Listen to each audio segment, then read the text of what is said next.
I didn't hear about the meeting. I felt it. You learn to notice things when you've been in power long enough. Not the loud things. Not the obvious moves. But the small shifts. The pauses. The people who stop looking you in the eye. The conversations that end when you enter a room. The silence that feels heavier than it should. Something was wrong. And wrong in a way that told me people were planning, not reacting. It started 3 weeks before I knew what it actually was. Small things. Vincent Rossi stopped coming to the social club on Fridays. No explanation. No message. Just absent. That alone wouldn't mean much. People get busy, they have family obligations, they move around. But Vincent was a creature of habit. 15 years, every Friday night, same table, same drink. Then nothing. 2 weeks later, I noticed shipments moving through unusual routes. Drugs that normally came through the dock started coming through New Jersey, then Queens, then into Harlem through channels that weren't established. More expensive. More complicated. More risk. Nobody does that unless they're testing something. Or preparing for something. Then the phone calls stopped. Not all of them. Just certain ones. The regular check-ins from mid-level guys who usually reported weekly. They started calling every 10 days. Then every 2 weeks. Always with reasonable excuses. Business was slow. Territory was quiet. Everything was stable. But stability doesn't require less communication. It requires more. When people stop talking, it means they're talking to someone else. I didn't react. Didn't ask questions. Didn't pull anyone aside and demand explanations. Because the moment you show someone you've noticed something, they adjust. They cover better. They get smarter. And then you lose your ability to see what's really happening. So I watched. And I listened. And I waited for the pattern to show itself completely.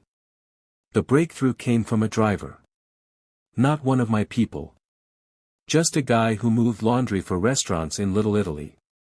He mentioned to someone in my network that he'd been told to avoid Canal Street on a Tuesday night. Specific time. Specific block. Temporary rerouting for his deliveries. No reason given. Just instructions. That's when I knew. Canal Street was neutral territory. A place where different families could meet without it looking like a concession to anyone. And if they were clearing it for a specific night, for a specific time, it meant someone important was coming. Multiple someones. And they didn't want witnesses. A secret meeting. High level. Coordinated. And nobody had mentioned it to me. I made some calls.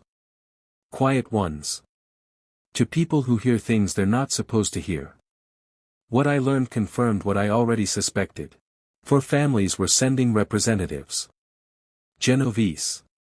Gambino. Lucchese. Colombo. Not bosses, too visible. But consiglieres. Underbosses. The people who actually make decisions. The meeting was scheduled for 10 p.m. Restaurant that had been closed for renovations for 2 weeks. Armed guards outside. A blocked-off street that looked casual but wasn't. And the topic of the meeting? Harlem. Specifically, how to restructure Harlem without my involvement. See, the Mafia had a problem. They wanted the drug trade. They wanted the numbers rackets. They wanted the real estate that was about to explode in value. But they couldn't just take it. I had too much infrastructure. Too many connections. Too much loyalty from people who didn't trust Italians and never would. So they needed a new approach. Something more sophisticated than just pushing me out. They needed to make Harlem irrelevant to me. To create new channels that bypassed my networks entirely. To build relationships with politicians and police that excluded me from the conversation. They were planning to make me obsolete. Not through violence. Through economics and politics. And they thought if they could coordinate between all four families, pool resources, divide territory, eliminate competition between themselves, they could do it. It was actually a smart plan. Smarter than most things the Mafia had tried in Harlem. Because it didn't rely on me making a mistake. It relied on them working together in a way they normally didn't. But it had one fatal flaw. They assumed I wouldn't know about the meeting until it was too late. They assumed they could plan in secret, implement slowly, and by the time I understood what was happening, the new structure would already be in place. They were wrong. I knew about the meeting 5 days before it happened. Which meant I had 5 days to decide what to do about it. The obvious move would have been to interrupt it. Send people. Make a scene. Show them I knew what they were planning. Remind them that nothing happens in New York without me knowing about it. But that would have been stupid. Because interrupting the meeting would have accomplished nothing except making them more careful next time. They'd reschedule. They'd choose a different location. They'd be more paranoid about security. And I'd lose my advantage, which was that they didn't know I knew. The smart move was to let the meeting happen. Let them feel safe. Let them think their plan was working. And then make one move, just one, that collapsed the entire structure they were trying to build. But to do that, I needed to understand exactly what they were planning. Not just the general idea. The specifics. Who was committing to what? What resources they were pooling. What timeline they were working with. So I made arrangements. Not to attend the meeting, too obvious. Not to bug the room, too risky if they found it. But to position someone nearby who could observe who arrived, who left, how long they stayed, and most importantly, what their body language looked like afterward. Because you can learn everything you need to know from watching how men walk out of a room. Confident stride means they got what they wanted.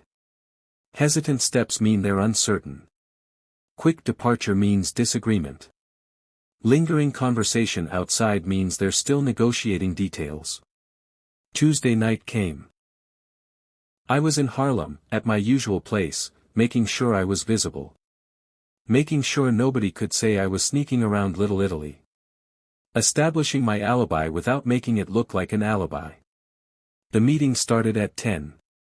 Ran until almost 1 in the morning. 3 hours. That's a long meeting.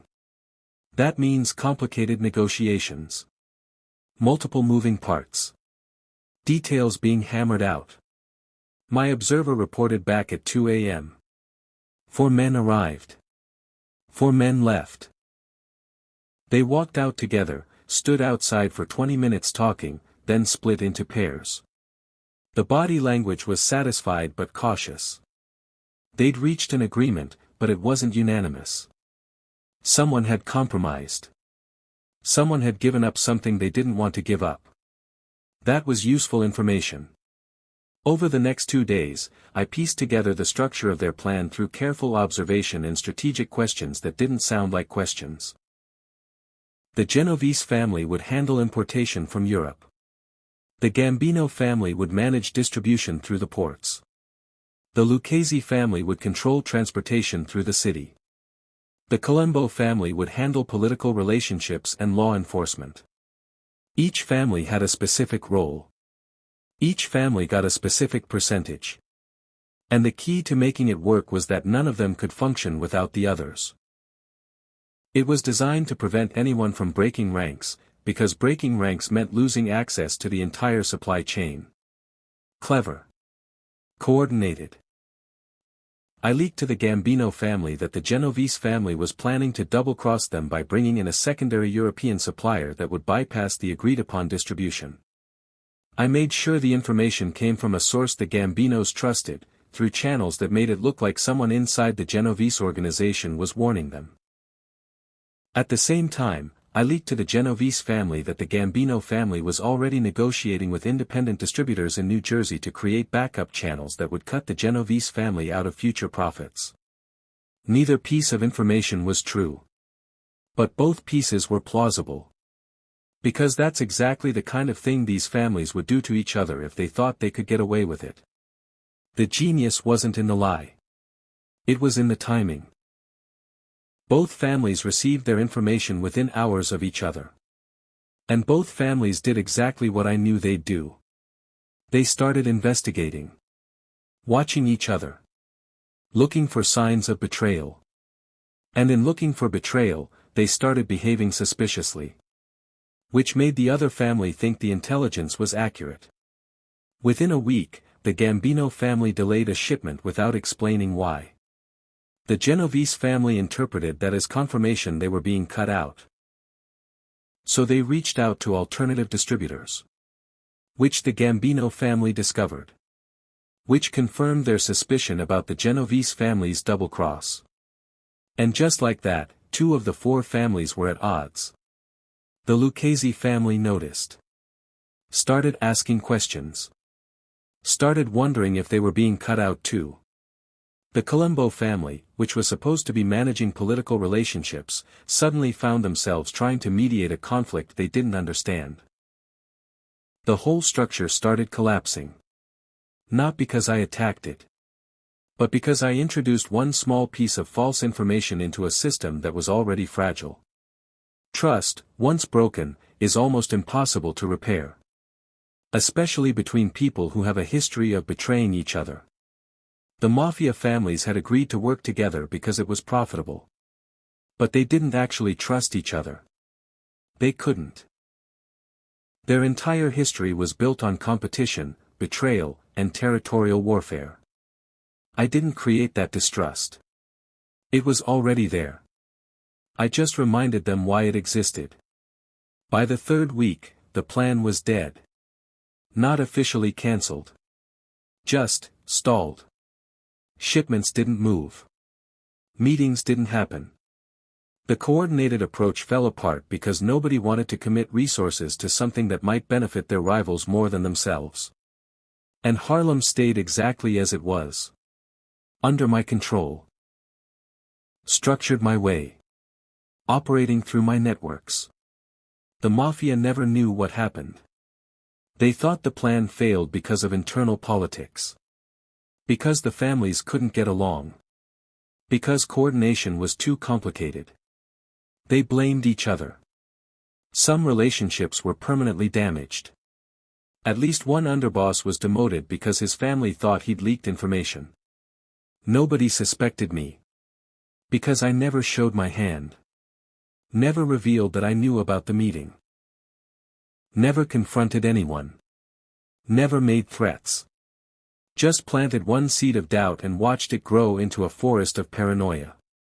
That's the difference between reacting and strategizing. Reacting would have been interrupting the meeting, making demands, forcing a confrontation. And I would have looked strong in the moment but weak strategically, because it would have shown them I was threatened by their coordination. Strategizing was letting them plan, understanding their structure, finding the weakest point, and applying pressure so subtle they never saw it coming.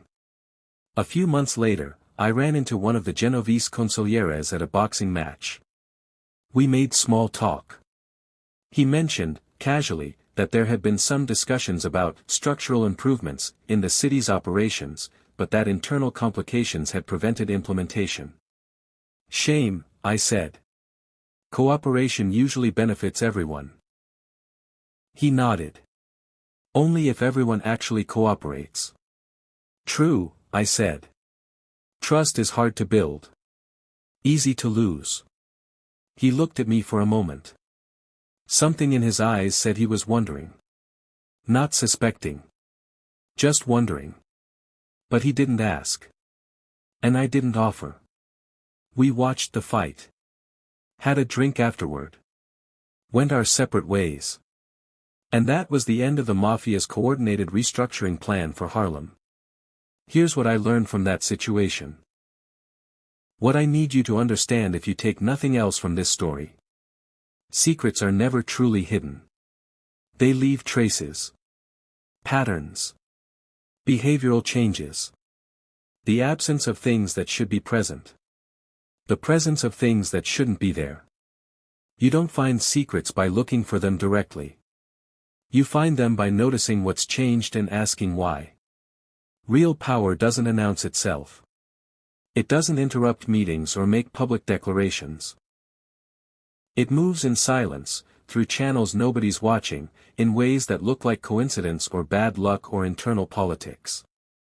The most effective moves are the ones that make your enemies defeat themselves.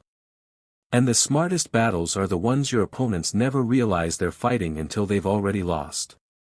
The Mafia families thought they were being strategic by meeting in secret, by coordinating across traditional boundaries, by planning carefully. And they were. But they made one critical mistake. They thought they were the only ones being strategic. They thought their intelligence was good enough, their security was tight enough, their coordination was solid enough. They thought the only threat was someone attacking their plan from the outside. They never considered that someone might let them build their plan completely and then destroy it from within. That's the level you have to think at when you're playing at this scale. Not, how do I stop my enemies? But, how do I make my enemies stop themselves? The meeting they thought was secret became the foundation of their failure. Because they invested time, resources, political capital, and family relationships into a structure that collapsed before it ever became operational. And in collapsing, it damaged their ability to try again. You can recover from a failed attack. But it's much harder to recover from a failed alliance. Because failure makes people question whether partnership is even possible. Whether the benefits are worth the risk. Whether they're better off operating independently even if it's less profitable. I didn't just stop one plan. I made future coordination more difficult. More suspicious. More fragile. That's what strategic thinking looks like when it's done right. Not just solving the immediate problem. But solving the category of problems. Making the approach itself less viable going forward. Years later, someone asked me if I ever worried about the Mafia eventually succeeding in Harlem. If I lost sleep over the possibility that they'd figure out a way to push me out. I told them the truth, I didn't worry about it. Because by the time they figured out a strategy that might work, I'd already seen it coming and positioned myself 3 moves ahead of it. That's not arrogance. That's just pattern recognition and patience. You watch how people think. You understand what they want. You anticipate their logical next moves. And you prepare responses they won't see coming because they're thinking 1 step ahead while you're thinking 5. The secret meeting on Canal Street wasn't the only time the Mafia tried to coordinate against me. But it was the last time they tried it that way. After that, they went back to operating as separate families with separate interests. Competitive instead of cooperative. Which is exactly what I needed them to be. Because I could handle competition. I'd been handling it my entire life. But coordination required a different approach. And I'd shown them, without them ever knowing I'd shown them, that coordination wouldn't work. So when you ask me how I crushed their entire plan, understand this, I didn't crush it. I let them build it. I watched them invest in it. I let them believe in it. And then I introduced one small element, doubt, that made the plan crush itself. That's the lesson. That's the truth. That's how power actually works when you strip away all the mythology and drama. You don't fight every battle. You don't interrupt every meeting. You don't confront every threat. You wait.